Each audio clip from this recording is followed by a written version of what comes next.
So we're live now. You can see, if you look up there, we're live. I can't see any of that. Okay. And here's the, look at this. Hold on a second. There's an effect right here. You might not be able to hear this. Let me turn that up a little bit. Yeah. Yeah, that was the thing. Yeah, that was the air horn. Let's see if I can hit that again. We got nobody watching us at the moment. Let's see if anybody tunes in.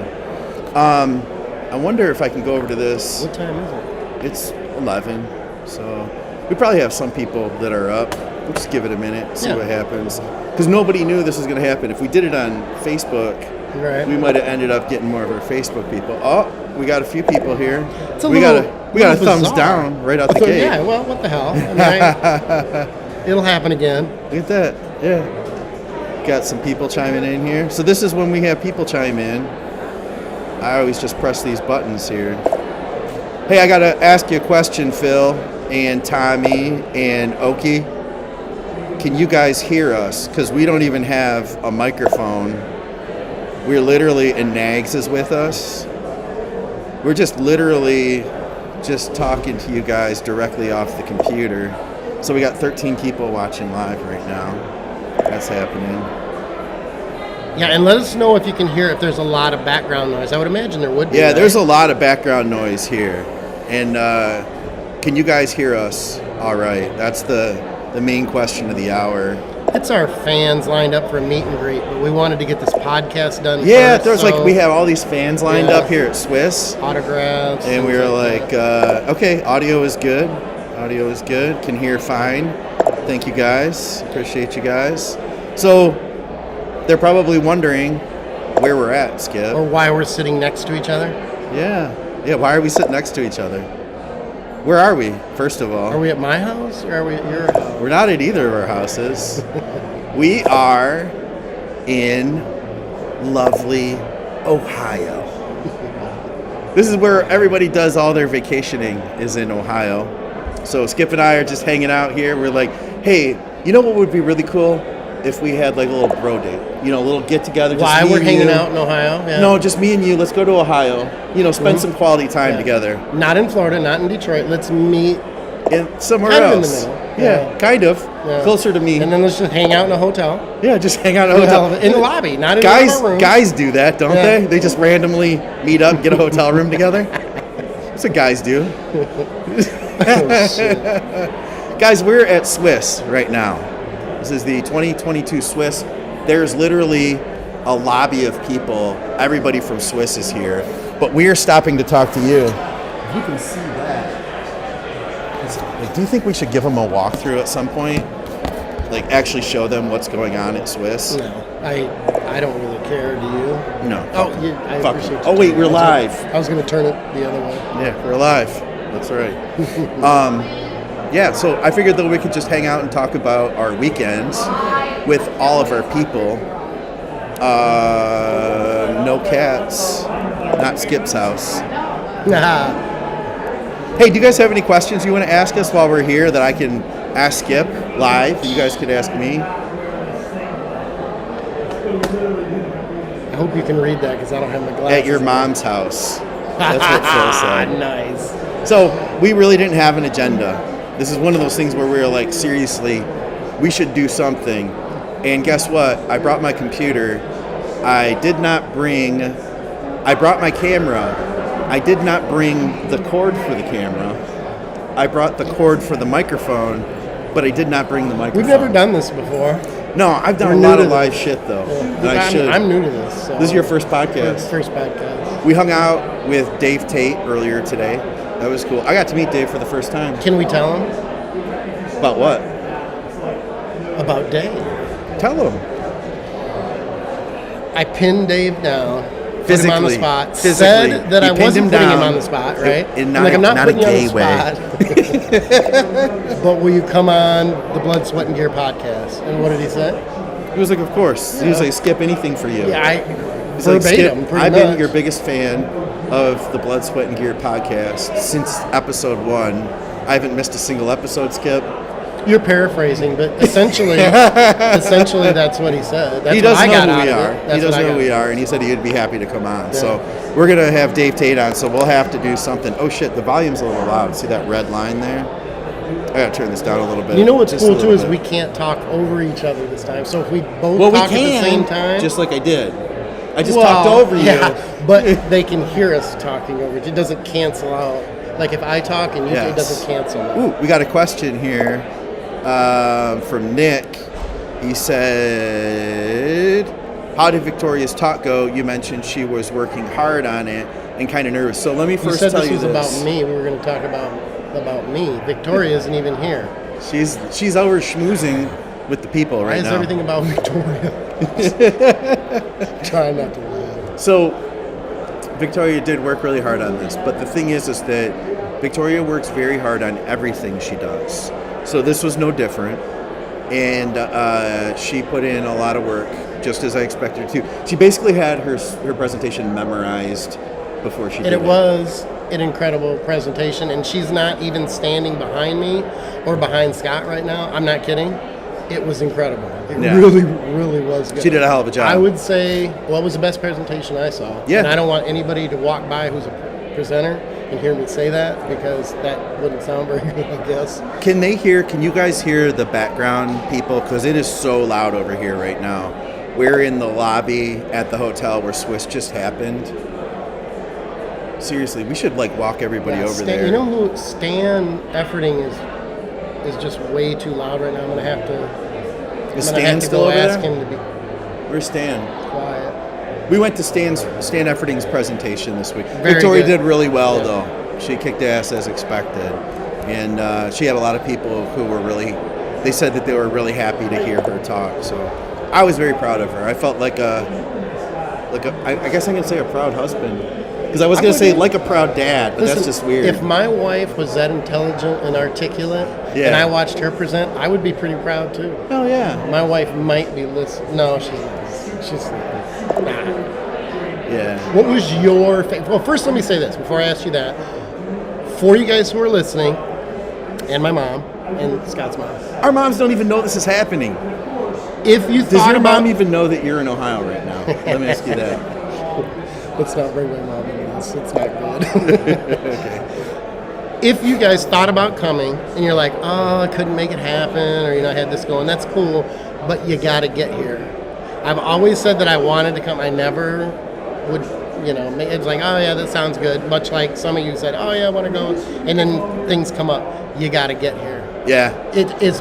I feel like I know a lot of shit. I don't know more than I'm not the smartest guy in the room. You know enough shit to do a podcast every 2 weeks and not have to pull anything out of your ass. Right. Like you literally know it. And then I get here and I listen to these presenters and I'm blown away. I'm taking screenshots of the shit on their PowerPoints so I can go back later. I'm going to go back and listen to them. Yeah. I'm going to pay to listen to them because there's so much information and they're presenting so quickly because they have a limited amount of time to present. It was fast. Roughly an hour. Yeah. And they're throwing so much information. This lady has it's hard pizza. to keep up. He said he's got pizza over there. You see that? I've got to cook this. Sorry, I got distracted. I got distracted by the pizzas. But if you're thinking about right. you have to think about coming next year. It's just a ton of information, and it's a lot of fun.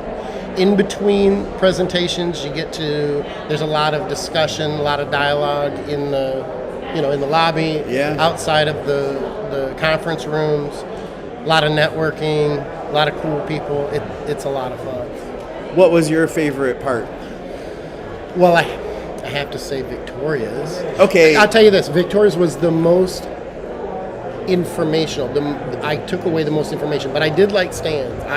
Stan's was good. It was pretty damn good. So Stan, like you had mentioned to me, you're like, you could tell he's done this presentation a bunch of times. It was super polished, What do you say, 200 in the last 5 years?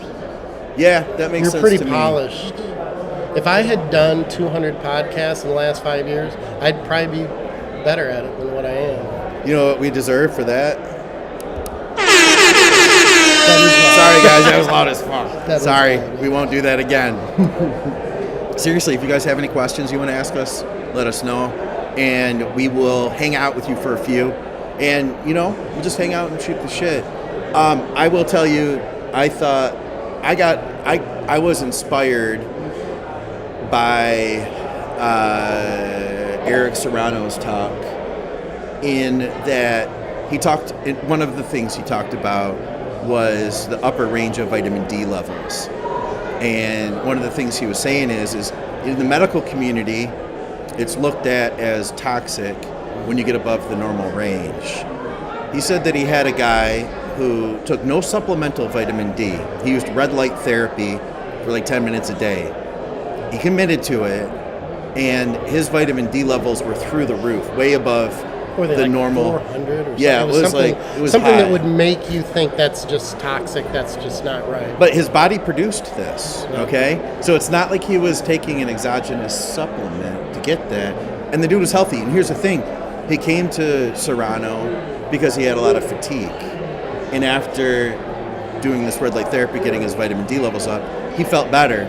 So the question is like, if he now feels better, is he in a bad place just because the levels say that they're too high? I talked to him because I was taking 5,000 units. Which is nothing. I bumped it up to 10,000 units, always with K, by the way. Always take your vitamin D with K. And I told him, I was like, you know what? I'm thinking about bumping it to 20,000. And he told me, it was just this evening, he said, no, don't do that. He said, bump it to 15 and then go to 20 2 weeks later and work your way up to 30,000 units of vitamin D. Well, didn't he say he had one person, one of the case studies, or one of his patients was at like 100,000? It was fucking ridiculous. Was I was blown away by that. Yep. Yeah, it was crazy high. And we have to talk about this on the regular podcast, because there's so much information on my phone from screenshots and so many things. The impact of vitamin D on, everything from your metabolism. I tell you that I don't want to forget about this. It made me think, because you imagine 10 minutes of red light therapy, right? And his levels were that high. I am in the sun usually, not right now. You're a lot of sun. Skip is in the sun more than most human beings I know. I'd be curious to know what your vitamin D levels are. Exactly. Do you ever get them tested? Oh yeah. Yeah? Yeah. What do they come out at? They're never under 100. So Okay. 120, 140. But it just depends. I don't supplement it. Yeah. Well, I do now. I think I was at 87 when I went in recently to get some lab work done. In fact, my doctor told me at one point in Colorado, he said if I could get every one of my patients with their vitamin D levels to be like mine, that he would have so many of his patients not getting sick. Really? Yeah. Huh. I wonder if I can go live at the YouTube or go share this with the Facebook group. Wouldn't that be cool? The other thing too that I want to touch on with you, I mean, we talked about it a little bit, but there's us. The homage for John. Oh yeah. How cool and how moving was that? Set that up and tell them what you're talking about. We had roughly half day on Friday, about 1 o'clock to, what do you think, 8 o'clock for presentations, 1 to 8, something like that. Yeah. Yesterday. Yeah. And then today was 8 until 6. Yeah. And at 7 o'clock they did an homage. Everybody got together in the biggest conference room, and there was a video display of pictures and videos of John from before he was big. In fact, there was that one picture of him as a kid. He had to be 16 with Arnold. That was a great picture. Yeah. All the way up until the time he was, an adult, and then past his competing, hanging out with his kids and stuff. A lot of the friends on the panel, a lot of John's friends, close friends, Dave, Dr. Serrano, Victoria. Victoria was up there. People who were close to him. Said some nice things, but they basically everybody gave at least one personal story, and then what they referenced Mary. Mary was here, of course, which was I got to meet Mary for the first time. Did I. That was the first time you met her. Yeah, it was the first time I met her. I did not know that. Yeah, I introduced myself too because I just wanted to meet her. Did not know that was John's brother. Yeah. Felt like an asshole because I didn't introduce myself to him. But there was but no you way are. for me to know, right? I am kind of an asshole. You are. But in You defense of admit it. myself, there was really no way to know. And I was so focused on Mary because I wanted to meet her. Yeah. Like, you don't know who I am, but I just wanted to meet you, Mary. And she was exactly what I thought she would be. Sweet, funny, cool, I don't know. Yeah. You know, what you Yeah, think. she was awesome, man. I got to tell her about my relationship to John. And when I say relationship, I use that word loosely. Because I told her, and I haven't said this on the podcasts before, I've told Andrew Barry, but I was intimidated by John because I looked up to him so much. And I was always, arm's length close to him because, I mean, I literally met my wife because John brought her to our community. Right. And I'm good friends with his friends, people like Andrew and Scott. And we've had him on the shows a number of times. And at the same time, though, like, I was always in such awe of him. If there's anything I regret, it's that I didn't get over that and actually, like, just treat him as a person. Yeah. Because I looked up to him just so fucking much. So I told that to Mary, and I also told her the way I've looked up to him in so many ways. First in bodybuilding, then second in business. Even, like, how do I deal with people who are assholes, Like, how do you deal with trolls? Yeah. And I've oftentimes said, or how do we deal with difficult topics that are real charged that are happening right now? Do we talk about it? And I've said to myself on many occasions, how would John handle this? So he still influences me to this day. And although I tried to keep him on the shows like at least once a year. I wanted to bring John in, but I feel like his influence has been through all the podcasts that we've ever done, like this entire channel, because he influenced me since like 2008, when I started doing this training. When was the first time you met him face to face? Don't say the Arnold when we were together. Was it? No. Okay. No. That was the first time I met him. Okay. Did you see how awkward I was? No.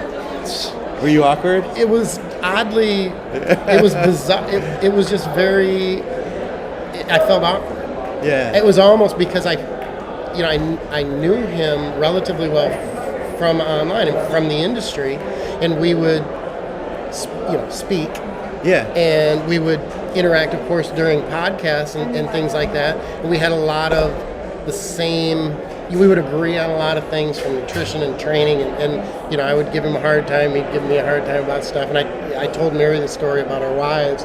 We had a lot of parallels, especially the family component, which I told you I had, and I still do, a lot of respect for the fact that he was in the industry, and he was so well known, and it was such a big part of not only his revenue stream, his business, and that sort of thing, but just a big part of who he was. Yeah. And he was able to keep everything in perspective. Yeah. With the family and at the same time where he's doing all the traveling and competing and turning pro and that sort of thing. But it was. I remember shaking his hand. We were by the best bar booth. Yeah. So I probably had already ingested 3 or 4 GI distressing protein bars at that point. Dude. Was a little amped. Skip, I don't know if you guys know this. We went to the Best Bar Ever booth at the Arnold, and Skip literally ate 6 Best Bar Ever bars back to back to back to back to back to back to back, and they're loaded really with good. fiber. They were really good. They're loaded with fiber. You know what? But it wasn't the fiber. Here's the thing. What did Stan say? I bet it was the sugar alcohols. Fiber probably, now looking back on it, when Stan said that, I thought, you know what? It probably was the sugar alcohols. I don't know how much sugar alcohol were in those, though. The only thing is I don't know if fiber would have hit me that fast. Here's the thing. Whether it was the fiber or whether it was the sugar alcohols, right now, in the middle of a conversation, I needed to find a bathroom. And remember, we were with Brittany. Brittany, in the middle of the Arnold. And Brittany was just talking. Yeah, she was. And she talked a lot. She kept talking. I'm like, I got to go to... I think she maybe took like a pre-workout or something. And She was like, amped up. "Bah, bah, Yeah, bah, she bah, was bah, amped bah, up. bah." But I barely made it. And you can imagine at the Arnold how busy the bathrooms are, right? And I go in there and I, for lack of a better way, I just blow ass, just destroy. And I was in there for what? I mean, you said you left. You were waiting for me because I came out and I'm like, where the hell did they go? We waited like 10 minutes. Yeah. BSG with Big violent. Dave Tate. That's going to happen. BSG with Big Dave Tate. We talked about it. Oh, we did? Yeah, we already talked about that, Skip. Okay. I didn't think I had said what it was, but... Yeah. Oh, I did. I said did. I put him on the spot. That's right. Yes. Yeah, you did. Yeah, Dave he agreed. And he didn't hesitate. Yeah. He was, I actually thought, because I told him, I'm like, I don't want to put you on the spot. You look up but to him I'm a lot, gonna don't anyway. you? Oh, yeah. Yeah, I could tell, like, when you, so Skip introduced me to him. I was going to have my wife introduce me to Dave Tate, because I never met him before until today. And I was, like, waiting for Victoria, because she's good friends with him, and I was like, you know, why not do it that way? And finally, she was just so busy, I can't blame her. She literally had people lined up to talk to her the entire time, this entire weekend. She's pretty much which is a cool. celebrity the whole weekend. She was. It was cool. really cool to see. But so finally, I was like, Skip, you're my second choice. Introduce me to Dave Tate. Second choice. Introduce me to Dave Tate. And then it's just like, Dave Tate, this is Scott. And that was it. There was no like big build-up. No like, this is the creator of Think I Big didn't say Bodybuilding Scott right away. I Media. said, this is Victoria's husband. You did. You helped. You helped. So at least that way, he wouldn't just be like, okay, who the fuck is Scott? Yeah. This is Victoria's husband, Scott. I got to ask again, can you guys hear all the background sound, the chirping over here? Because we are sitting at Swis in the lobby. You know what, dude? Hold on. I'm going to be right back. I'm going to just take these people for a little ride. Guys, we're going to go see what's going on here at Swis. I'm just going to point some people out real quick. I'll be right back. Skip is going to feel real awkward just sitting here in front of this light by himself. But that's the way it's going to be because you guys have to meet some people. Actually, we're not going to meet anybody. We're just going to walk over here and we're going to say hi to a couple people and maybe wave.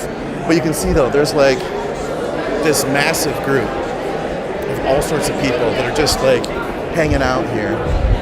All right, and I'm going to walk into them. I'm holding my laptop right now. For all 30 of you. Hey, how's it going? Hey, look who I found. Look who I found. It's my beautiful wife. We're on YouTube right now. Hi. Hey. Sorry, let me let you continue on. How'd it go, Scott? We're doing it right now. Okay. Yeah. There's Rick Collins is over here. He did a great presentation. Thank you. We're live on YouTube at the moment. We are. Hey, everybody. I just wanted Fantastic. to swing by and give everybody a little bit of a tour. Ken Show wanted a little everybody love. Ken wanted everybody to kind of get the feeling for what's happening after Swis. Well, Swis itself is amazing. The after Swis is equally amazing. Just some of the best speakers you can find. Including And- Rick Collins. Well, thank you. And hopefully there'll be a Swis 2023. And if there is, I hope that everybody who's on YouTube will actually come and visit. Yeah, Yes. that includes you. Yes. To actually come with us and join us next year. Yes. Thank you. So, yeah, like I said, there's a lot of people here. I'm going to get back to Skip now. Maybe we'll pop back over here, but as you can see, there's just like a ton going on. So, I'll get back to Skip now. I'm literally holding a laptop for you in front of all these people. I look like a retard. Excuse me. I look dumb. I'm not supposed to say that word. All right.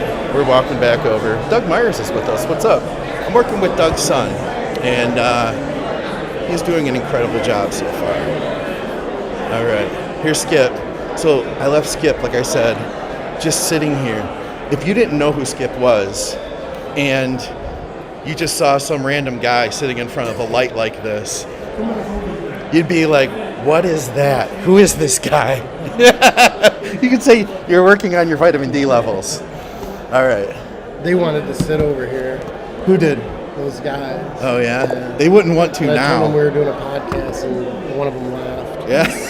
It's kind of, What an yeah. asshole. Yeah. I saw you talking to Rick. Yeah, I stopped to talk to Rick. Yeah. I found Victoria. Was it very loud over there, guys? Because I imagine you probably couldn't hear anything. Yes, the Juice Goose. Isn't that a great name? The Juice Goose. YouTube, where you can literally go back to whatever names you want. Great experience. Would love to attend. Doug, you would absolutely love this. I know you well enough to know that you would love it. What did you learn? What's one thing you learned from Swis? Jeez, one thing I learned, that's hard to narrow down. I appreciated a lot of the rehab stuff, to be honest with you, because of, my oldness and my being prone to injury. I picked up a lot of information there. I mean, gosh, one thing, listening to Dr. Serrano, too, and everything he was saying. I think what's impressive, because I can't really narrow it down to one, but what was impressive to me is I got a lot of information in my brain. You got a lot of information in your brain. I mean, that's what people listen to us for on the podcast. Yeah. These presenters were like, the amount of knowledge and the ability to articulate it and just throw it out. Even after an hour, you know that's like a fraction of it. It's like you want them to talk. I'll say this, the presentations need to be longer. They need to be longer than an hour because there's so much information there. It's great. I could listen to Stan. I could probably sit there for 3 hours. Yeah. It's really that impressive. And Victoria, the things she knows about female hormones, and it's just insane. It's crazy. You see, here's what I've learned. There are so many people that'll just randomly be like, oh yeah, bro, let me see your labs. I'll read them for you. Uh-huh. And especially women, I don't do that. Like, I will look at them, but I'm not going to ever be, like, when she looks at your labs, it's going to take her 2 to 7 hours to respond. And when I say, not because she didn't look at them for, she put it off, she literally, it's 2 to 7 hours of work to really look at your labs. So when you have somebody who's like, oh yeah, bro, just DM your labs to me, and then 30 seconds later says, you're fine, or you need to take some Tudka, or, whatever, like, seriously, question that. Well, and even as a trainer, it's a reminder that as much as we know, as a trainer, when things are outside of your wheelhouse or things are so complicated or they're beyond your scope, you need to have the resources or the people to say, you know what, I need to pass this off to whether it be Victoria or anything else. And that's the thing, is having the resources. Yeah, oh, absolutely. But you have to know who the people. It's a responsible thing to do, though, versus just saying, oh, well, it's this, and this. I see this. And I've seen a lot of blood work over the years. But the shit that I learned today in an hour, I couldn't note it fast enough on my phone. It was crazy. Oh, yeah. I'm going to go back and listen to them. I'm going to pay to listen to the presentations again because I know I only picked up, 30-40% of what was said. Exactly. Yeah. I picked up the important stuff, the things that stuck with me. And some of it, too, was like we didn't get a chance to actually review it. Like Victoria, she had put a bunch of stuff together, but she was running short on time. Right. So she was like, this will be in my notes for the people that were here. You're like, this will be in my notes that you guys will all receive. These are my recommendations on the things that you should do, to ensure that your health's in a good place. But we don't have time to cover that, so we go to like 3 slides forward, Yep, So there is that too. And Militech did the exact same thing, So yeah, if anything, they, like you had mentioned before, they could have gone longer. I don't know. Do you think people would have hung for like a 99? I don't know that they all would have, but here's the thing: we all paid the same amount of money to get in. So if you did find that you didn't want to sit there for the entire presentation, or for whatever reason you felt bored, you could get up and leave too. And the people that would want to stay and get more information would be available to do that. Yeah. And I think the large majority of people would have stayed. Yeah. I'd be shocked if that wasn't the case. And the cool thing is for those of you who wanted to be here and couldn't be here, you can purchase, I don't know how long it's going to take, but you can purchase the presentations and watch them. I don't know if you can download them. I don't know how that is, if they're going to be, but they're video presentations you can purchase just like you were here. You just don't get the networking and the shooting the shit and having fun in between the presenters and at night when we go out to dinner and sit here and do a podcast on a Saturday night. Yeah. All that. But we didn't get to hear Mario Novo because we sat in on Rick Collins's talk. So we missed Mario Novo. He did the blood flow restriction stuff. Which is funny because I was honest with you and I told you, did. I'm being transparent. Yeah. You told Mario too. And my clients will say I did. I was honest with him. But my clients, they know that I have said this too. I have not been impressed, and I have blown off that blood flow restriction training as being novel, because it's been around for a long time. And I have always said, and even people listening now will have heard me say, everything is cyclical. Things that don't work or work will go away, and then they'll come back 5 years, 10 years later, and we'll try them again. But holy shit, is there a lot more to this? Well, you had the strap on your leg. The strap on your leg. Yeah, the strap on, and then I hesitate. Strapped to your leg, and we're doing squats. And I could see you're sucking air after doing 15 of them. I was going to suck air regardless. That's because, I just can't do squats. I shouldn't have committed at like 10 o'clock at night to try blood flow restriction. Right. So that machine Mario had was like, I forget how many, $7,000. Yeah. $7,000. But they put the cuff on my leg, and the way that it constricted was so even and perfect. Mm-hmm. It was you could tell this is like the Cadillac of constriction. Well, and I think that's what people need to know too is, my idea of blood flow restriction was, let's cinch up, our legs. Your lifting straps or something. Yeah. This machine, you have a speed tempo where you do the concentric and the eccentric. And it shows you how fast to go on the concentric, how fast to go on the eccentric. Right. And then it releases. So you have a second pause or whatever the timing is for the pause. Then you go and you do another rep. Yep. And it restricts or constricts, and it's pretty crazy. And you can't do that just taking a pair of wraps like John did a long time ago. I did that too. And just cinch up your arms or cinch up your leg and then go to town. Yeah. So big difference. So what I'm interested in it for is that you can reduce blood clots or potential of blood clots with this. Whatever, I can't remember the term. We're going to get Mario Novo on. Yeah. Here's the thing. So he had this set of cuffs that he suggested. They're still not cheap. They're like $300 for a set of them. I'm going to get these things, and I'm going to employ two things, Skip. Number one is, so I haven't been able to get into good shape. Part of it is my ability to be motivated since I got sick has been up and down. Like I literally feel like shit for weeks at a time, and I struggle physically at that point. I'm going to say fuck it. I think I've been doing good enough that even if I am at lower points, I will be able to still hold it together some. My goal is I'm going to try to get into what I'd consider to be decent shape by the Olympia. So that's one goal. And the other goal is I am going to do an experimentation with these cheaper cuffs for blood flow restriction, and I'm going to talk to you guys about it as I do for that whole thing, because I think there could be benefits. And it'll be just a hell of an experiment. You know what I'm I mean? intrigued. It'll be fun. I may well join you with that. And $300. I think he said 300 for what? 600 for a pair? Is that? No, it was 300 for a pair. Oh, okay. All right. No, yeah, and then he said they make smaller ones for your arms, but you can't use the arm ones and the leg ones at the same time. You can use the leg ones for your arms, though. So it's kind of a rip to, then you're paying $600. Thing is, though, is because I haven't been training, I could probably use the arm ones. On your legs? Yeah, I'm pretty sure save a few bucks. No, I don't think so. I'm pretty sure I could save a few bucks. Skip has been very modest. He feels like since he hasn't been training for a while that he's like went to garbage, but he's still bigger. Scott's just being nice. He's so sweet. I bought Skip dinner the other night. He still hasn't put out. It paid off, didn't it? Yeah. So, yeah. We didn't really have an agenda here except for to say hi to you guys. What do we have? We wanted to rub it in that we were having a lot of fun at Swis. Yeah. And you guys aren't. Got to get to work.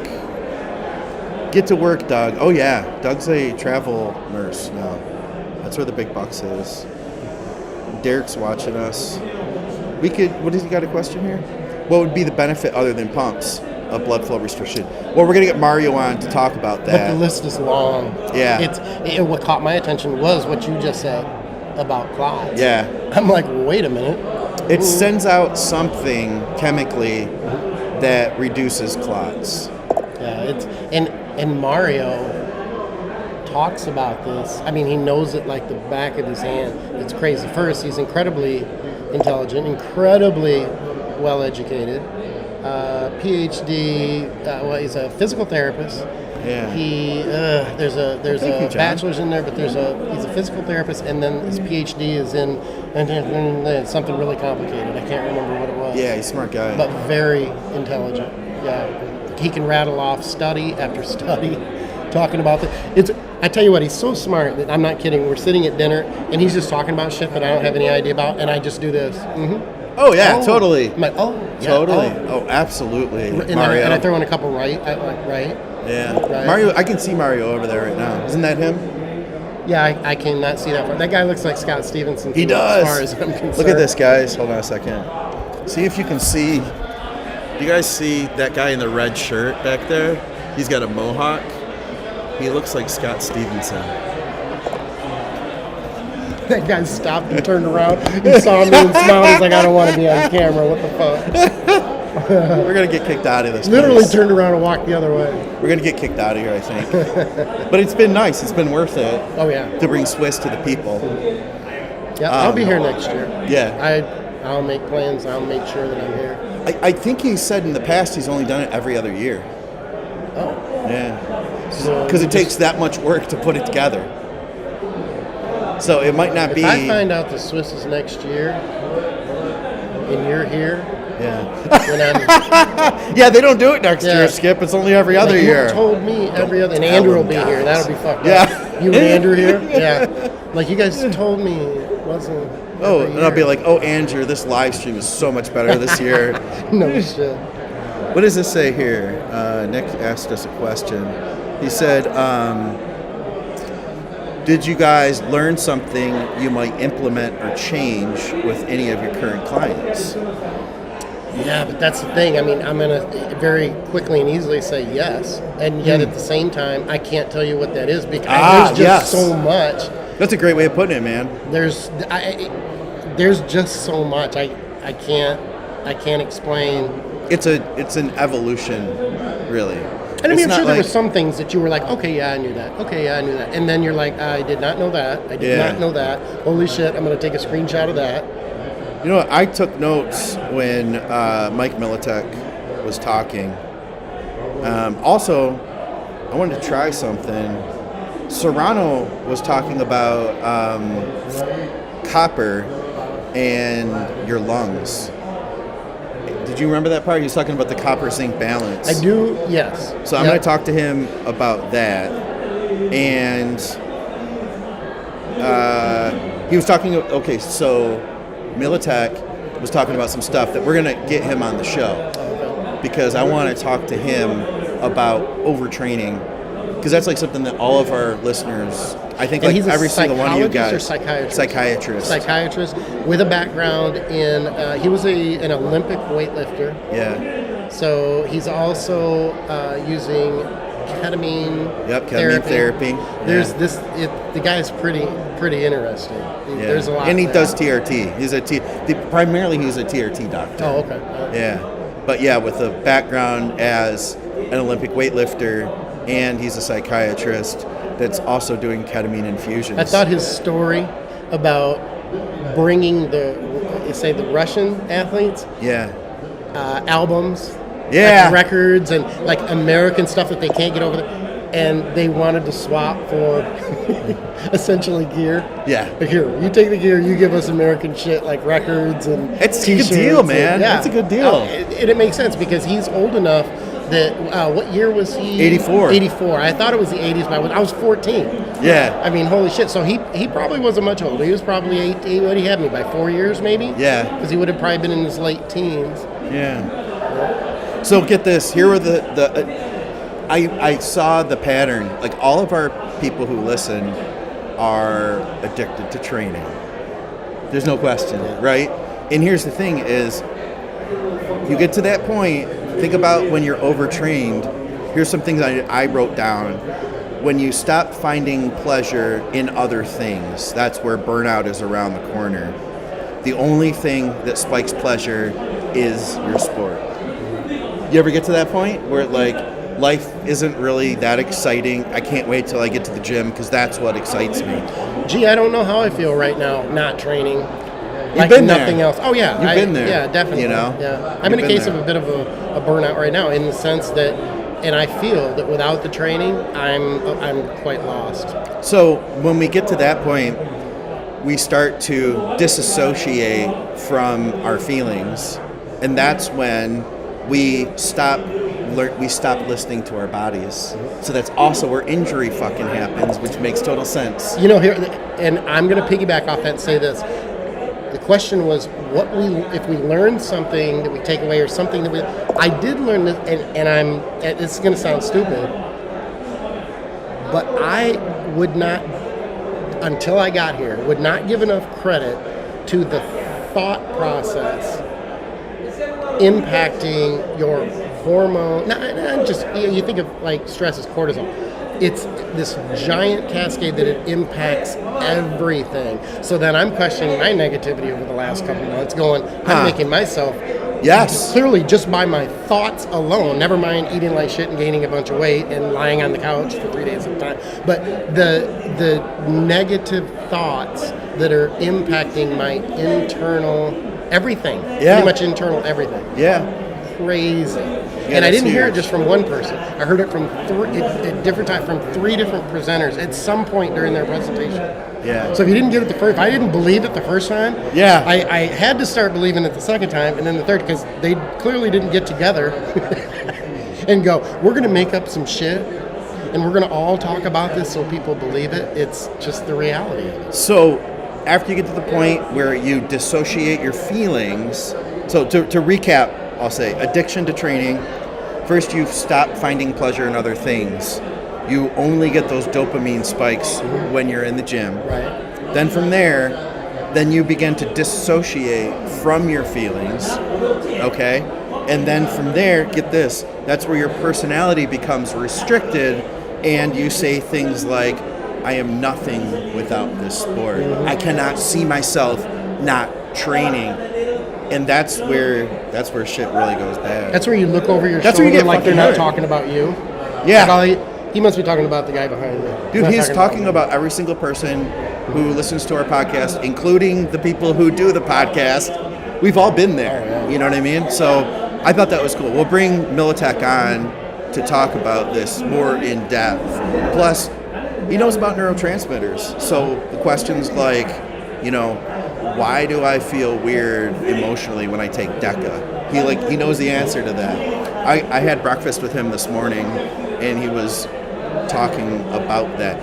And it was interesting the way he put that. You know how we always say that like steroids don't alter your personality. If you're a dick, then you take steroids and you're a bigger dick. The way he put it was that they don't change things, but they definitely turn the levers. I thought it was specifically aggression, wasn't it? Well, he talked today when I was talking to him. It was about all the levers. That steroids themselves don't change things. They don't turn things on, but they definitely play with the levels. Amplify them. Yeah. I'm a really nice guy, so when I'm on, I'm just like You're even nicer. Yeah, pretty nice. Have you ever been like a real big dick on steroids and known it? I think my first trend cycle, I was a dick. And number one, I was taking too much trend. But number two, I also wasn't sleeping at all. Like I was getting zero sleep. Yeah, I'm totally kidding. I think my situation is not just the gear, and I think this goes for a lot of other people too. When you put the gear with very aggressive dieting, yes, and hunger, yep, you really have to have an awareness of what you're doing so that you understand it. I tell this to clients all the time. If you're going to be on gear and you're new to gear, you need to know that when you start to blow up when you're in traffic, you need to remind yourself that you're on gear, and that might be playing into you being a little bit more aggravated and irritated than you otherwise would be. And I think awareness is a big deal. We're going to have some great guests on. Yeah. I mean, look at it. You got Mario. There's that is Mario already right now. lined up. We should grab him real quick. Look at, see that guy over there who's shaking people's hands? Not the guy with the white hair, but the guy with whose arms are on. That's Ed Cohen. You were asking who Ed Cohen was. We can't see him now. He's right behind this plant. That guy's black. Ed's. He's not a black guy. Oh. So he just took a picture. I don't have my of that. glasses on. Oh. Ed Cohen's right over there, guys. Saw Kazmaier. Yeah. I had to ask who he was. I'm like, and I had an idea it was him. Yeah. But I had to ask, and then it told me it was Kazmaier. Yeah, oh God, legend. But we Mario coming up as far as guests. Mario, Dave Tate. How do you say his last name? Miltek. Yeah. There's 3 right there that you guys are gonna love. There's just a ton of not just a ton of information from all 3, but from all of them, each one of them. I'm gonna grab Mario when he gets off the phone. We'll get him to. He's right there. Oh yeah. All right. Yeah, no, he's not black.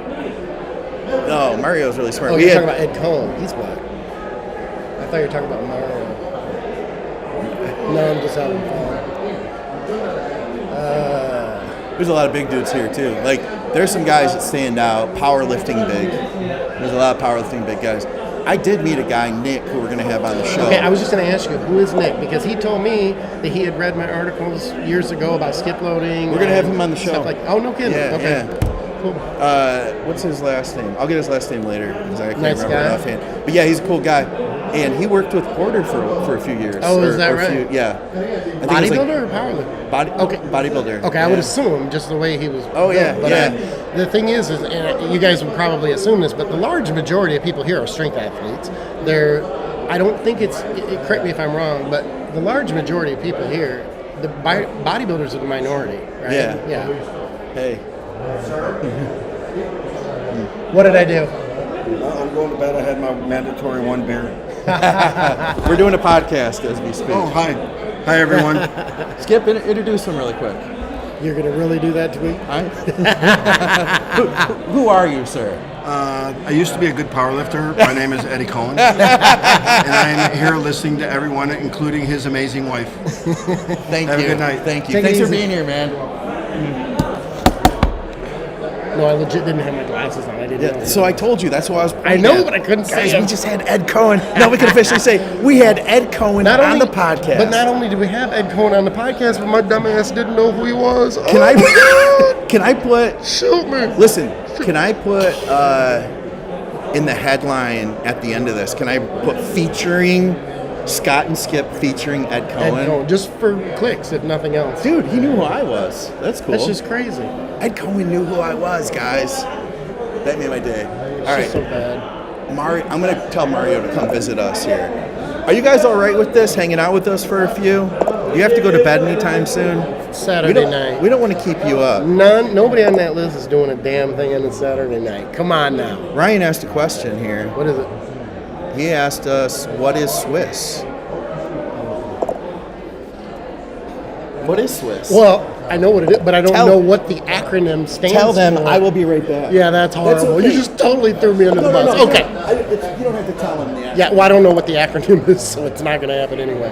Essentially, it's a symposium of a bunch of presenters in the strength community, which is why it's predominantly powerlifters, strength coaches, things like that. That's why bodybuilders are kind of in the minority here. There's not a whole lot of us running around here. Maybe even 20%. It's pretty low. A lot of personal trainers, practitioners, like chiropractors and things like that, who want to just gain knowledge from the strength conditioning community to be better chiropractors and better practitioners.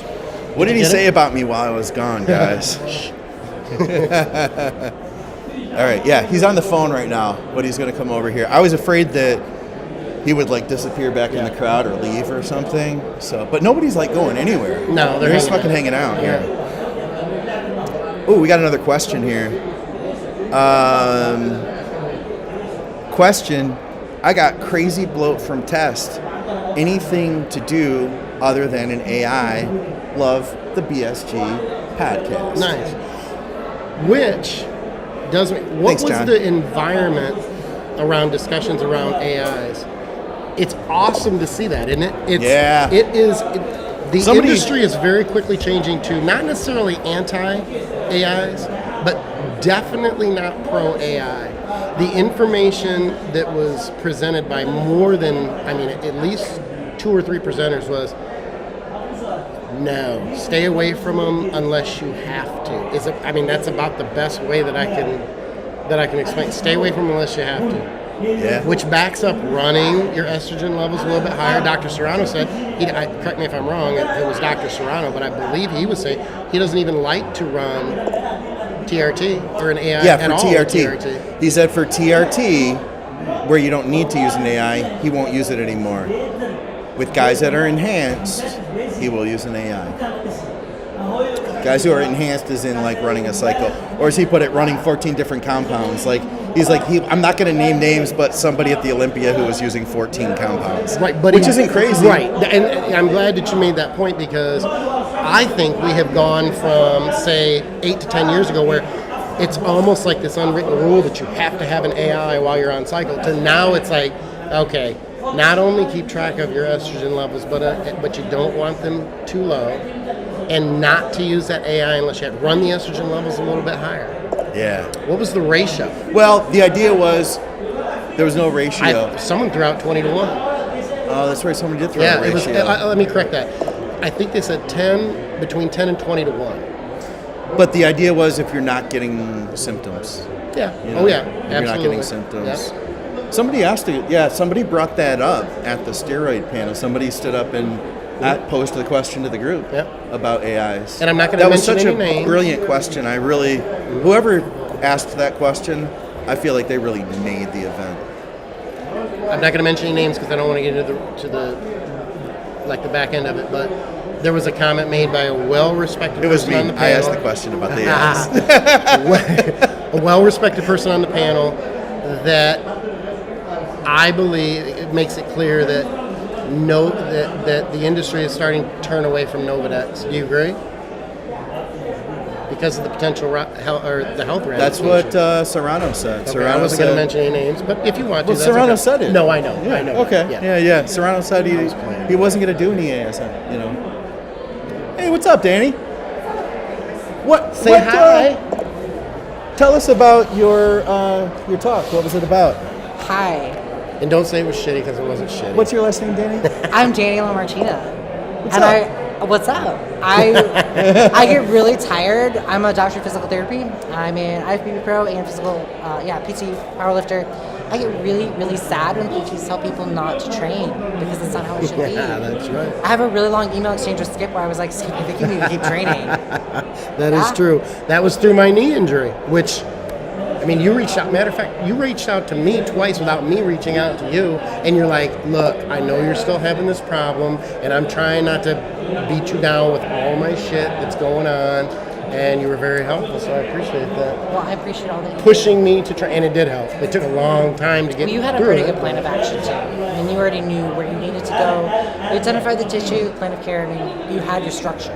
She's just being nice. That's not true. He's brilliant. So if you were to give training advice to prevent injury to our bodybuilding listeners, and that's a real big general... That's huge. A real big general thing, but like one piece of take-home like a advice. gem. What would that be? Especially for looking at making training not only effective training, but making training something that's going to build you to be stronger as a whole, more resilient. Really, really control your eccentric. And I don't mean like control your eccentric. Think about where that control is coming from. Your Yes. ability to maintain tension on that muscle is not only going to grow the muscle, but you're really going to take care of your tendons. You're going to get better joint motion.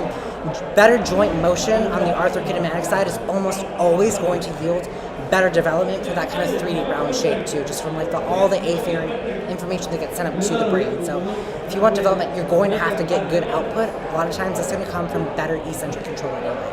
Where can people follow you? You can follow me at Danny@teamtroponin.com is my email. Nice. Otherwise, I'm on Instagram as at Danny LaMartina DPT. Nice. Word. Thank you for stopping by. Yeah. I didn't even know you were going to be a guest. I'm going to go eat some cake now. It's going to be great. I'll see you guys I soon. offered you a cookie. She's cool. She didn't want to take a cookie. She didn't want a cookie? No. I would not take a cookie from you either. Truth is, if she wanted one, I wasn't going to give her one anyway. So what was his question? He had a question about bloating. You remember that? Crazy bloating from test. I would look at your nutrition, brah. For real. Yeah, body fat levels too. Yeah? Higher body fat levels are going to tend to hold. Let me say this. Let's define bloat. Water retention? That's what I'm guessing. Okay, I just want to, because sometimes people will refer to bloat as almost Stomach distension bloat, as well yeah. too. But I assume water retention. I think you said the same thing. So go to your body fat levels first because you're going to tend to carry more water the higher your body fat levels. Get leaner. Get leaner. I would say, number one, look at your water intake. And number two, which is not second, but number one and number two are tied for number one, if that makes sense. Number one, part two, is look at your nutrition. 1A. Yeah, 1A is water, and 1B is your nutrition, because you will be more mineral retentive while you're on anabolic steroids. So that would be the number one place that I would personally go. I found, dude, you've seen this. You get a new client, and they have a diet that's like, yeah, kind of all right, but they've got like, some yogurt over here, some other shit over here, and they're trying to get lean. And then you just like pull out a few things and go all clean, and guess what? They lose like 7 pounds in 5 days. You know what I mean?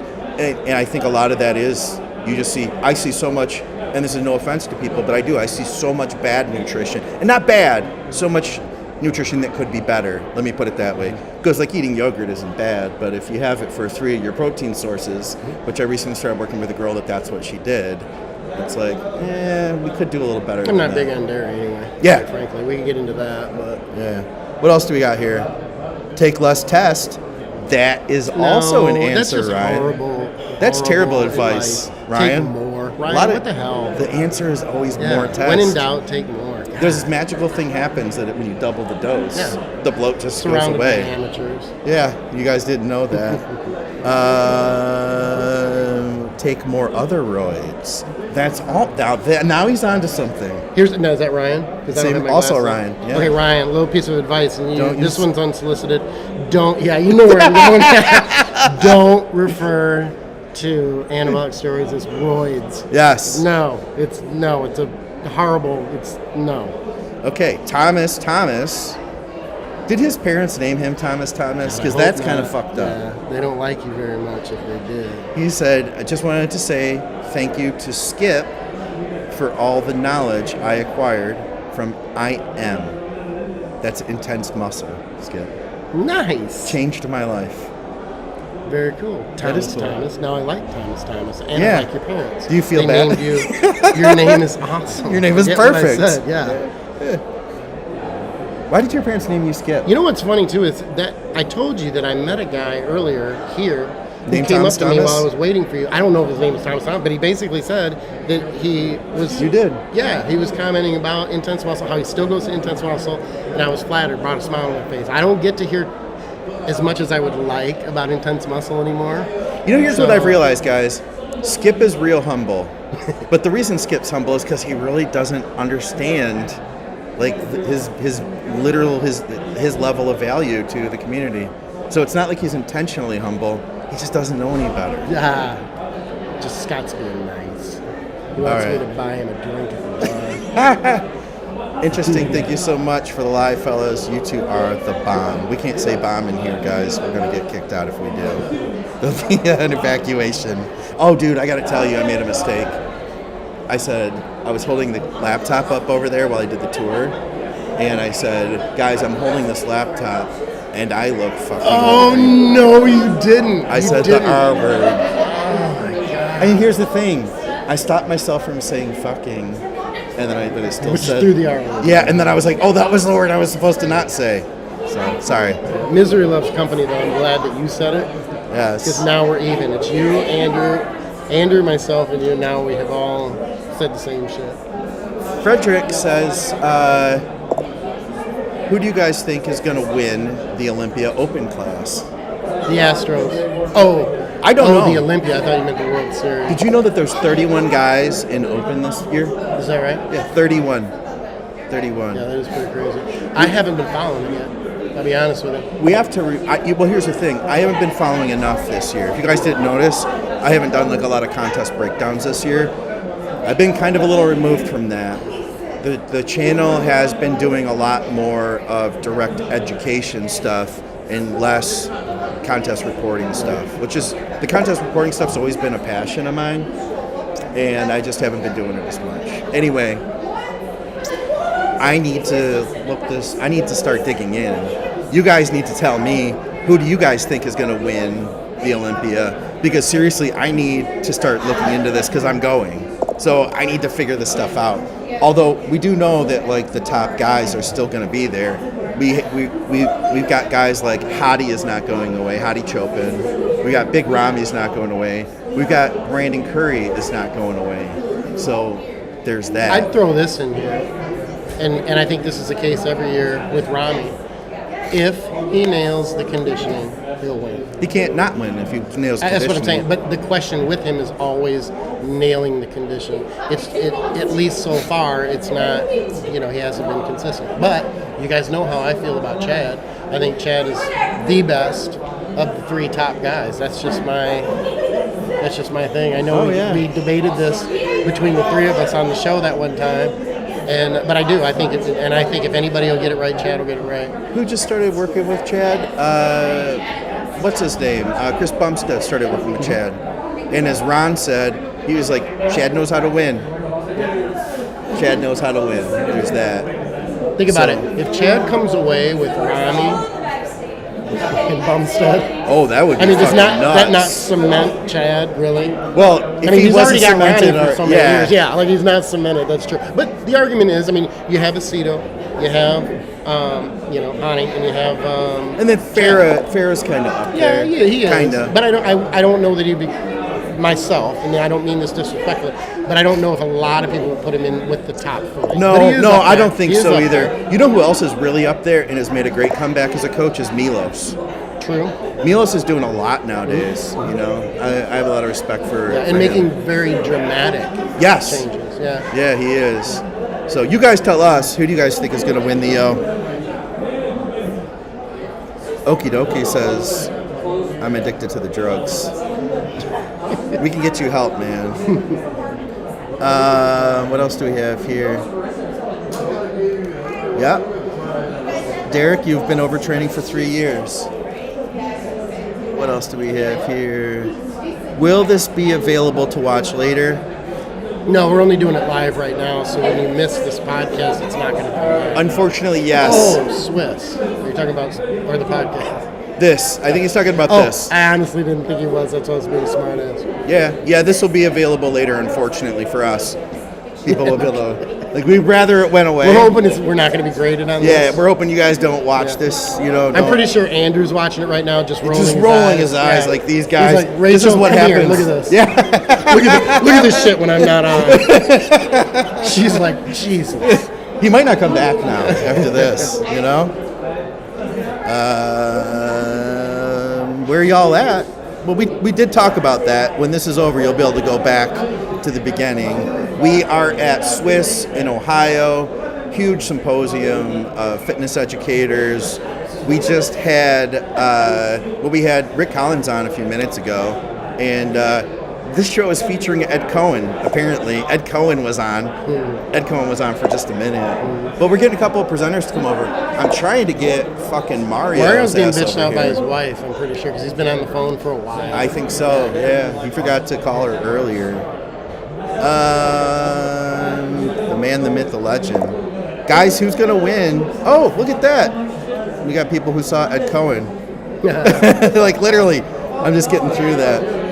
Oh, shit. We had a lot more questions or a lot more comments down here. How's Skip? What does this say? Doing without my cats. Yeah. My wife is texting me pictures this weekend of the cats. He says, when does he think he'll get back in the gym? Oh. Seriously? That's what he says, yeah. Okay. I'll be back in the gym in about 2 weeks. I have to travel to Chicago next week. I was here in Columbus last week for Table Talk, here this week for Swis. Be in Chicago next week, and I have 2 clients in a show, which I'm very much looking forward to. That'll be fun. And then I have my daughter and her husband and our new grandchild coming to visit the week after, and after that week I will be back in. I would have probably been back in without the travel about a week ago. My head started turning for the better. That's good. That's good. What else do we have here? What does he say here? He says, I'm a fan watching while I meal prep some air fryer chicken tenders. That's a good deal, man. Air fryer is nice. Oh, hey, so here's another thing that we talked about. Well, when I say we listened about, was Serrano was saying he's seeing levels of Teflon in people's Funny, blood. I was going to bring that up too. I'm reaching. I got these too. These are the. Nice. These are the. Yeah, those are good. Yes. I told you I carry every flavor. So that Teflon. was interesting. That's funny that you bring it up. I was going to bring it up as well. Yeah. Yep. Teflon. Matter of fact, was he kidding? And I don't think he was. He said that there were going to be allowable levels of Teflon. Was he kidding? I don't know. He said there's no. He said there's no. There's allowable. not. But wasn't his point that they were talking about that? I don't think so. Okay. Yeah, I think may he was have joking. misunderstood. I think he was joking. Right. Yeah. Let me ask you guys a question. How many of you cook on Teflon pans? Hit the, comment. Hit the comment. Or just nod. We'll see. Yeah, just agree. Look at all those people nodding. Wow, it's a lot of people, Skip. A lot of people that should know better. But you know what? That's old news in the sense that we've kind of known that. What was surprising was the levels, right? Yeah. Really, like, holy shit. Same with the cooking and cast iron. Oh, yeah. Well, that I knew. Cooking in cast iron increases your iron levels. But significantly. I didn't know that it would be significant. Well, think about it, too. If you're a bodybuilder and you're cooking 5 times a day, if you only like cooking a cast iron skillet on Sundays when you make your eggs, because that's the only time you eat real food, a Sunday morning, breakfast with your family, and then outside of that, you eat fast food and garbage. Yeah. So if your grandmother makes you Sunday morning breakfast on cast iron skillet, you tell that bitch you can't eat that and sit there and just flip the plate over. Exactly. Flip the plate over, throw it on the floor. Yeah, tell just flip it over. Tell her, fuck bitch, you, get back Grandma. in the kitchen and make me some Grandma. food and stainless That's steel. what I do. And Big Red says, good to hear, Skip, about your training. Oh. Lots of love from Australia. Haha, thank you very much. CJ is with us. Always cook on them, meaning Teflon. Dude. Yeah, throw them out. Throw them Seriously. out. Yeah. What do you cook with? Teflon. Do you for I real? really do. Okay. Yeah. How I about cook you? stainless. So All here's the clad, thing, dude. copper core. I'm a pretentious dick. Here's the thing, man. I use that stainless shit, and then my eggs stick to that motherfucker every time. Yeah, but if you, what's the word, cure? That's what you got to do? Yeah. Okay. Yeah, because I do. I have it. When we moved into the house in Colorado, I wanted to spend good money on a set of all-clad copper core that I would have for the rest of my life. Yeah. And boy, is it good. Initially, until it was cured correctly, it sucked. Yeah. Yeah, it sucked. Okay, I got to get into that then, because I need to get there's no acceptable level of Teflon for the human body. We got a group of people. I don't know if you guys can hear this, but we've been infiltrated. It's all right. This is what it's all about. They just want to be on the show. Yeah, they're lining up. Refuse to let them on. So if we get photo bomb back here or podcast bomb, ignore them. Can rice cakes be used to bread chicken?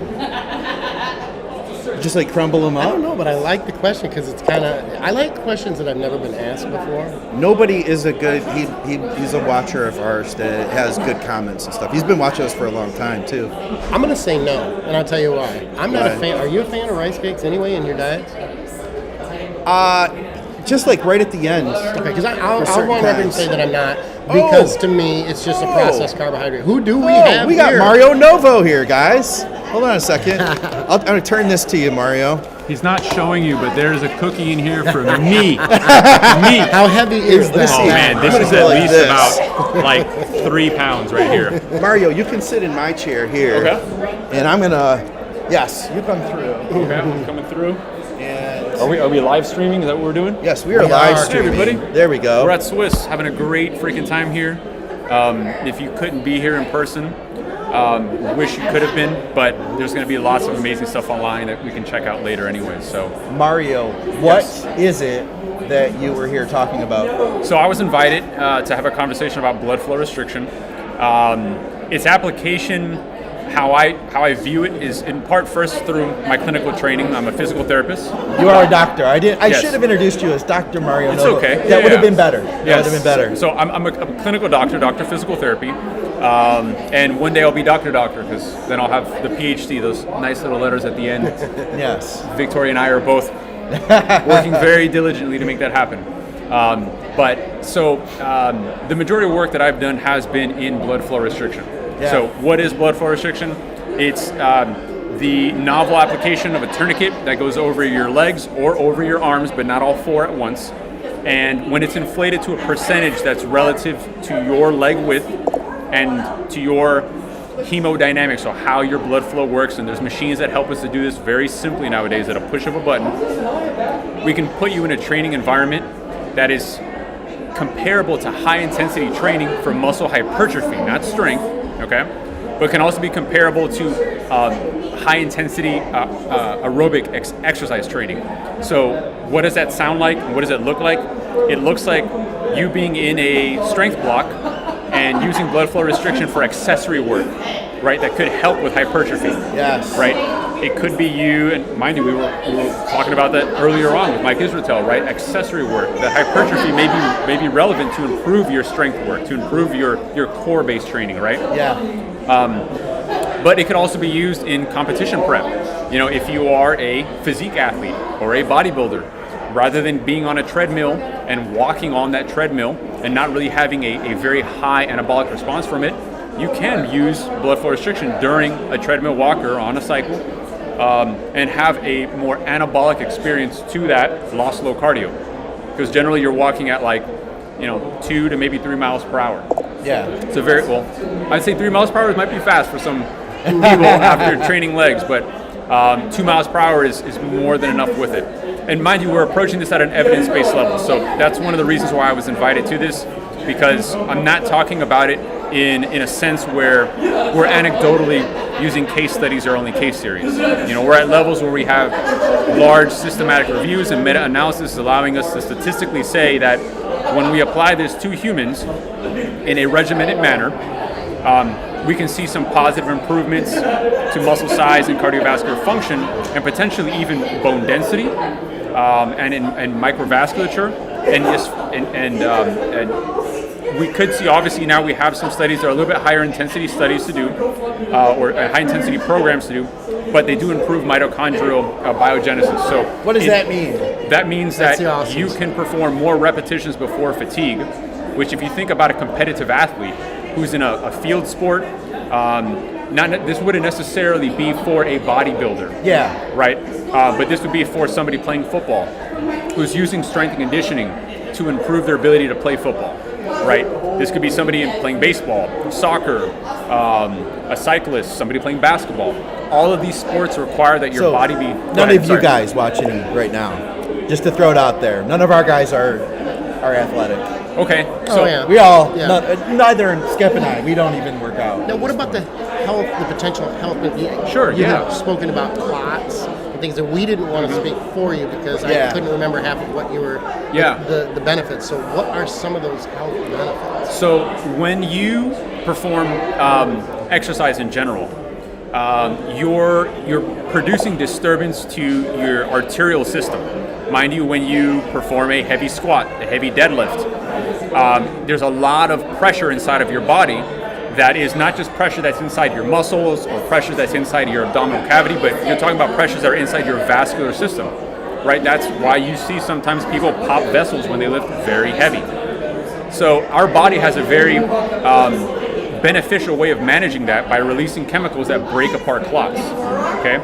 In situations where maybe you cannot be lifting heavy, but you are underneath an increased risk for clot formation based on maybe things that you're already, Maybe. Okay. Yeah. So if there is a risk for increasing clots, right, simply placing a tourniquet on a limb and inflating it for 5 minutes and deflating it, right, has a comparable effect to reducing clot formation as would be doing cardiovascular work, but that's without exercise.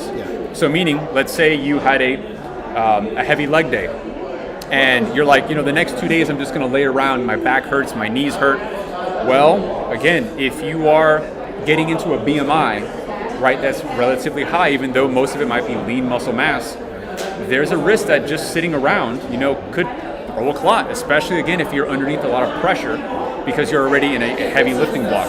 So simply just applying a tourniquet and inflating it and deflating it does have a similar effect at reducing clot formation by directly stimulating the enzymes that your arteries produce to break apart clots. So we're going to talk about this more, guys. I'm going to get Mario on.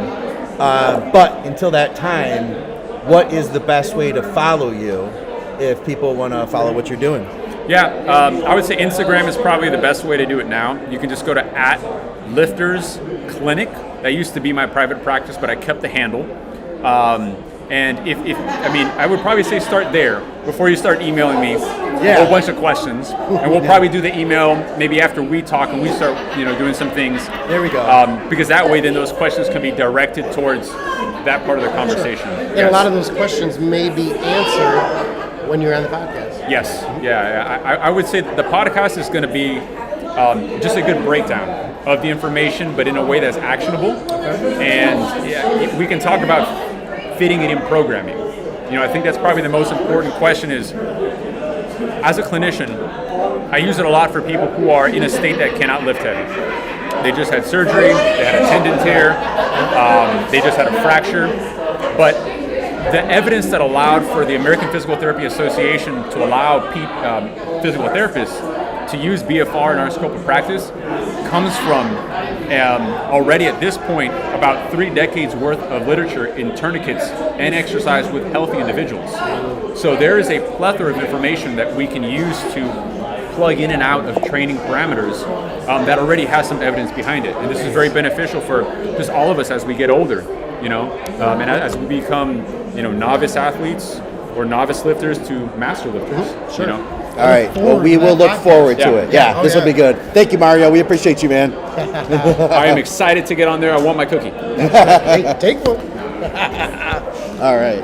I pulled this away from us. I'm going to pull it back. Dude, this table is heavy as fuck. Like, this is a heavy table. Well, the guy that was working on people over here had them sitting on one of the end tables, and I thought, it's going to look really bad if one of them goes through because I thought it was like a glass. It looks like it's glass, but it's not. No, it's a very solid table. Are there still just as many people over there? Yes. Yeah, nobody's leaving. Nope. There's I should do a walkthrough again because I feel like we have 30 people watching right now. Yeah. They probably don't know what's going on over there. I'm going to give you guys a quick tour again just to show you what's going on. Then Skip and I will see. I think we had a couple more questions, and then we'll tackle those, and then maybe we'll wrap up if you guys don't have anything else. But yeah, so we're at Swis. This is still happening right now. This is like after Swis. And, okay, there's like 5 less people than there was earlier. But, all right, I'm just about here. We've got passing groups of people here. We got people waving. Yes. So you can see here, this is the Swis table here. Someone's got to give us some voice. What's going on, David? So you can see we still have Rick Collins here. We got a bunch of people over here. What's your podcast name again? This is called Think Big Bodybuilding Media. Okay. You're on it right now. Yeah. Yes. We got people hanging out at the bar over here. So this is all happening. Everybody's really cool. Everybody's super friendly here. Everybody's having a good time. So, and we have people with like really big necks, like just huge dudes here. Oh, sorry. I didn't see you see it. This is Think Big Bodybuilding Media. Oh. How you doing, man? Good, man. How's it going? Sorry to interrupt you guys. I got 2 drinks. What's your name? JL Holdsworth. JL Holdsworth. And I think I've heard that name before from Elite FTS, haven't I? Yep. Maybe that happened. Yeah. If the people want to watch West Side vs. World on Netflix and they see a fun video from way back in the day of me writing my 775 bench on the board. Hell yeah, So that's man. fun. Hell yeah, that's a lot of fucking weight, man. It's fun. What did that feel like, if I can ask you? 775. I mean, not great because I was hoping to bench over 8, so not great. Yeah. Okay. So, you know. Yeah. How long it's ago was never that good then? enough. It's never good enough. That video is from like 2003. Okay. Wow. So a long time ago. And you still feel like kind of pissed that you didn't get the 8. I would, yeah. No, I would have definitely liked it. I mean, shirts weren't worth size gear, but they're not what they are now. So like, I mean, I benched 6. I did an incline bench with 630. So I'm like, fuck, I'm gonna do way more, but it didn't work out that way. Thank you for your time, man. Yeah, I appreciate thanks, man. it. Take care. Yeah, thank you guys. Appreciate it. So anyway, everybody's super cool here. If you guys were to come out next time, you can hang out and literally talk with people who are part of the industry. We just saw Ed Cohen on the show shortly ago. Victoria's around here somewhere. Oh, there's Victoria. She's still right there. Right there. I'm gonna go back over to Skip. I feel bad. Skip's just standing here with that light on, sitting there with this light on. There's a group of drunk ladies over here who were previously waving to the camera. Thank you for waiting, Skip. Skip, this is the funniest look. Skip's just over here with a light on him. Did it? Yeah. Was the battery dying? Oh, the battery's about dead. Yeah. But this battery's going to be about dead soon, too. So we should probably wrap this up pretty soon. Dude, we've been on for an hour and 20 minutes. Nice. Let's see if we can answer a question here really quick. Cool. Oh, okay. We did get a comment about who's going to win the O. Definitely think Rami's going to lose. The rest of the top 5 is a toss-up between Bonnick. Can't forget Bonnick, Hottie, Brandon, Nick, and Hunter. I'm a big Hottie fan. A lot of people are. Oh, we lost our light. But guess what? It's not that much different, is it? All right. Ben Schurter, Raw. I think he said Raw. I was just talking to JL Holdsworth over there. Oh, okay. He's drunk, too. And he was like, hey, what's up? Yeah, that would be good. He was on, he talked about the West Side versus the World video from Netflix. Seriously, though, like, if you come to Swis, you can hang out with all these people. Like, just face to face. And everybody's great. It's just crazy. It's not like the Arnold where there's like this wall between you and everybody else. Like, we had like people who were listeners and stuff that were literally coming out to dinner with us. You know, which is kind of cool. So, it does sound okay. Oh, we did get a funny comment. Something like, what this guy Brandon said, if I'm all geared up and have high hematocrit and train with that, is that pretty much the same as blood flow restriction? There was one thing that was said during one of the presentations that I found. I texted you when it was said. Made the comparison, the doctor on the videos during Stan's presentation, and the doctor made the comparison to high elevation levels of, when you're at a higher elevation, your RBC, hematocrit, and hemoglobin are higher. And remember, I always questioned, because I lived at such a high elevation, why that was such, why? Yeah. Okay, let me just real quick do this. At high elevations, your RBC, hematocrit, and hemoglobin levels are higher. Yep. Your body has to acclimate to essentially not being able to use as much oxygen. So it does that by increasing RBC, hematocrit, and hemoglobin. And what bothered me, it's bothered me for years, and I've asked a lot of people about this, and this has happened a few times today, where I got answers where I didn't know that I was going to without asking. Because those higher elevations have a lower level of morbidity. They have lower levels of heart disease, death from heart attack and stroke. Why then is it dangerous for us using anabolic steroids to have higher levels of RBC, hematocrit, and hemoglobin? The answer by the doctor was, it's no different. I thought I was going to stand up in the middle of the presentation and go, fuck, yes, because I have wanted that answer since I was in Colorado. This has been 5, 6, 7 years. And I hear it without asking it. That happened a handful of times today. Yeah, that did too. Oh, that did for me as well. Yeah. So Dante had told me when I was running higher, He said, if you aren't above 55 and you feel okay, then I wouldn't worry about it. And the comparisons, this is just good shit. The things are starting to come off of the top of my head now. The comparison to ferritin levels is far more important than the actual hemoglobin level. And this is funny because remember, I had a client who specialized in blood pathology. She was a doctor in Canada. Yep. And she said this same thing 3 years ago to me. Yeah. But it contradicts, or at that time, contradicts what we had known or what we were hearing. It's nice. I'll tell you what it is. It's things like this where you get this cutting edge information that's not really known across a broad spectrum of the medical community, but you get it in these types of environments because you have these very well respected doctors who are so focused on the bodybuilding components and the bodybuilding elements and the things that we do that regular doctors and even endocrinologists don't specialize in. Endocrinologists specialize in, a lot of times, the 60, 70-year-old people who are having the kidney problems, having the problems with hormone levels, things like that. Unhealthy the things that I said about the ortho, my orthopedic specialist, who could not help me very much, didn't help me at all with my knee, because the people that they're typically working with are not people like me. So to be able to come to something like this and get this information that is really not very available out there, it's just freaking insane. It's awesome. Yeah. It's just fucking awesome. I would agree, man. And the cool thing is that the way Ken put it together, every presenter that he has here is fucking passionate about what they do.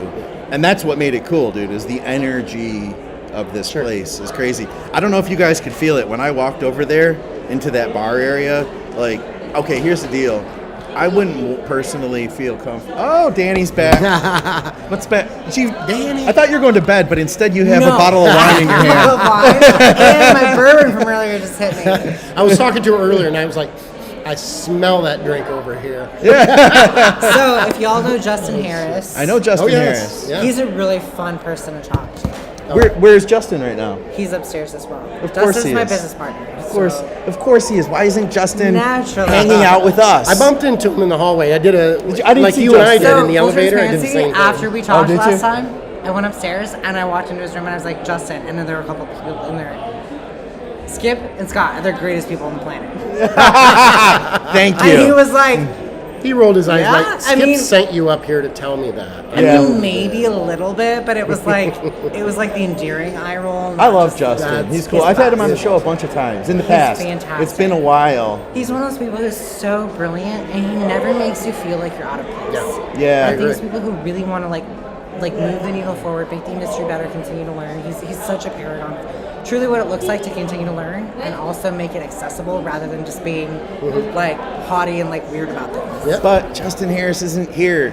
He's not that great if he's not hanging with us. His room. No, I'll tell him he's got to get over. we're finishing, and I'm just joking. We're kidding. If we Justin is weren't, awesome. that'd be cool. We'll We'll go go to get more Justin's bourbon. room now. There you go. I'll see you guys in a little bit. See you later.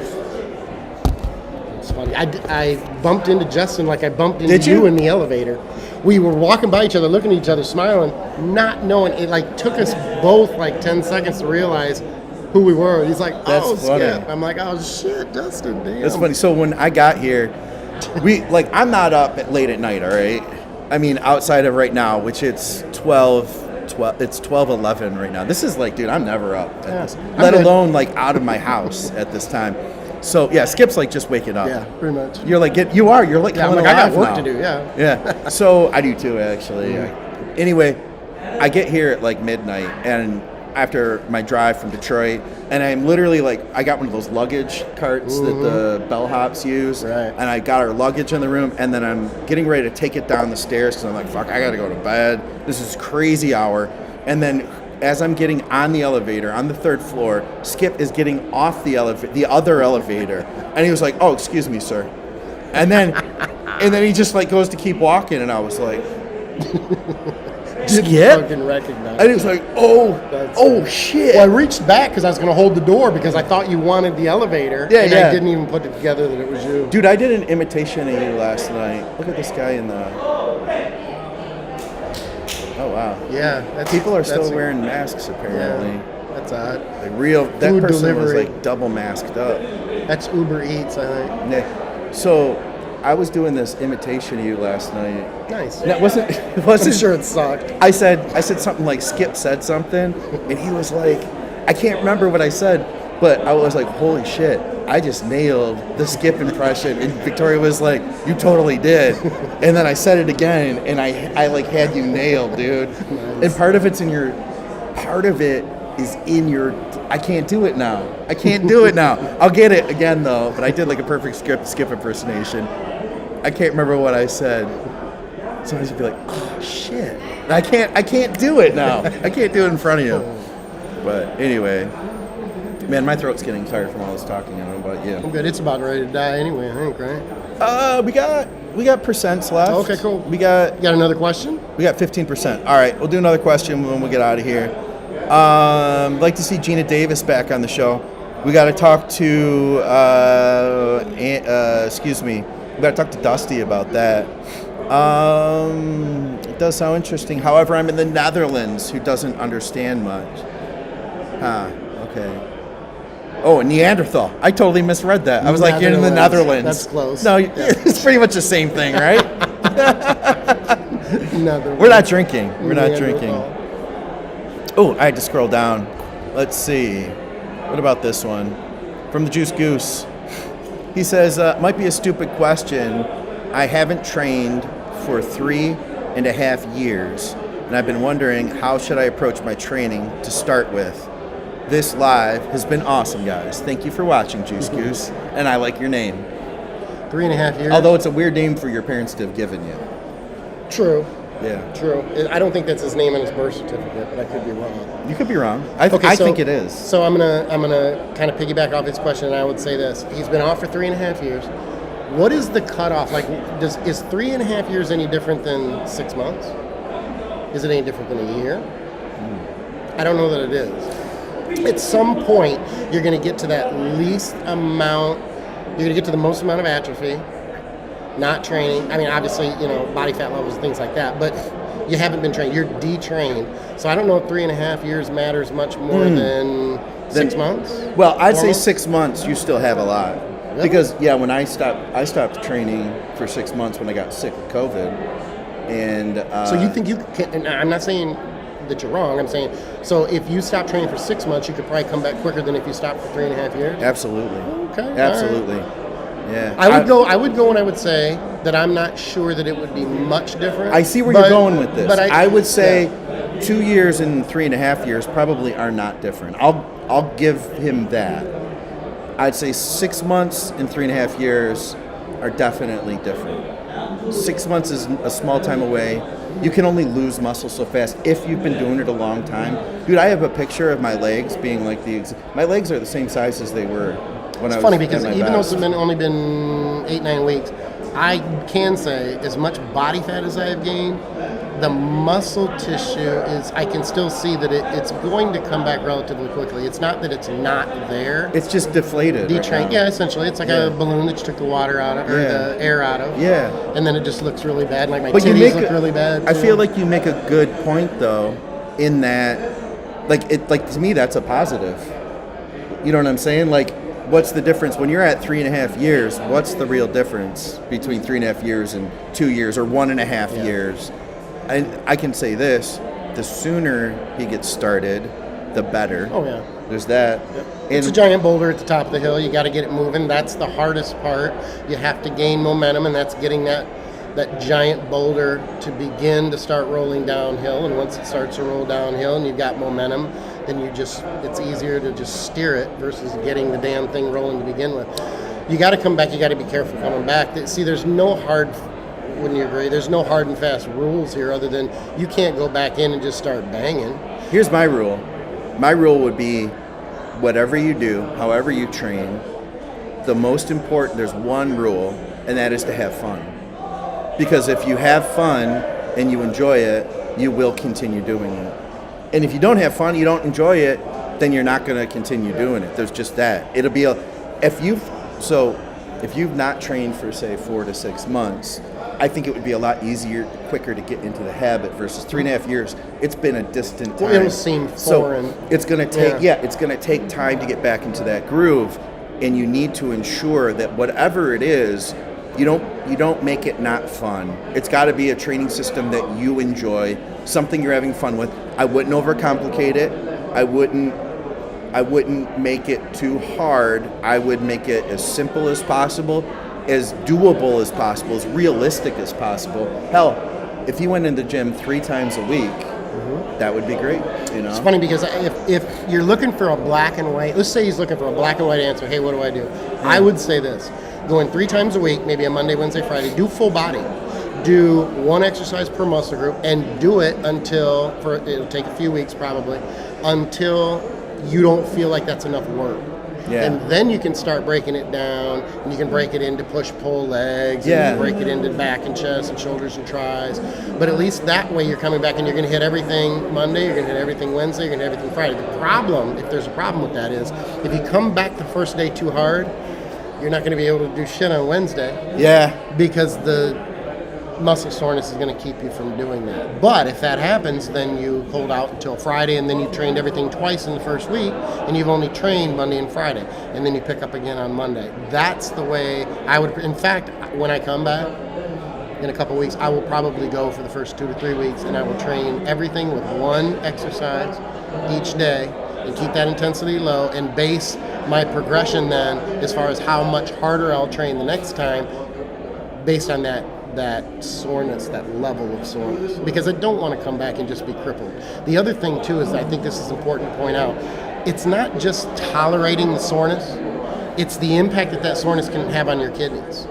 Well, and That's where you get into system. sure, and you get into things like rhabdo. You get into the things that the CrossFitters, the weekend warriors, that if they're off for a month and they come back and they train, they're not so detrained after 3 or 4 weeks that they can't train with intensity. So they come back and they train intense, and then they cause such a violent reaction that their kidneys start sputtering because of the levels of creatinine and that sort of. It's just not a good idea. And then you end up in fucking hospital. Quite frankly. When I started getting back into my groove, I did upper lower body split, and I did like 1 exercise for chest, 1 for back, 1 for shoulders, 1 for buys, 1 for tries, like 3 sets each, and then I called it a day. And that was an easy workout. I could get it done in under an hour. And the next day I came back and I did lower body. I did like 4 exercises, a couple of I think I did like extensions, leg curls, leg press, and glute raises to get my glutes activated, because I need that personally. And then I called it a day. Then I took the 3rd day off. That's what worked for me. And then I just did that rotation. Train upper lower off, and it was, to me, I liked the simplification of it. Everything upper body, everything lower body, day off. And before you know it, I started getting strong at it too, you know. All right. Well, we're getting the sign here. We're getting the signal that we're getting the powers that be are telling us. Well, actually, my Mac is telling us low battery, and it will go to sleep soon unless we plug it into a power outlet. And we don't have that option, people. We don't have that. We don't have anything plugged into this computer. This podcast is literally a computer, no microphone, built-in mic, built-in camera. So if you want to know what it takes to do a podcast, you literally need nothing but a Mac. You know, that's not much. Yeah. Skip, this has been a pleasure, man. It has been fun, dude. I feel like this was a different than like if we met at the Arnold. A lot less pressure. You know. And just exciting. It was just fun. It was cool, and we learned some shit. Juice Goose we'll go out with what he says here. He said, thanks guys, really appreciate the answering my question. Great advice. I'm so excited to get back in and be huge again. I guess it will help. I guess it will help. I won't be natty. Oh, yeah. That always helps. All right. So with all that said, I highly encourage you guys to come back here to Swis. This is the Elite FTS John Meadows Memorial, Swis, here in Columbus, Ohio, with the one and only Skip Hill. I'm Scott McNally. Guys, we appreciate you tuning in, and we will see you soon on our regular schedule. Drugs and Stuff comes out on Monday. I have to drive home and literally go to sleep and then wake up and edit drugs and stuff first thing and then do a bunch of podcasts. So it's going to be fun. See you guys. Thanks, Skip. Cool.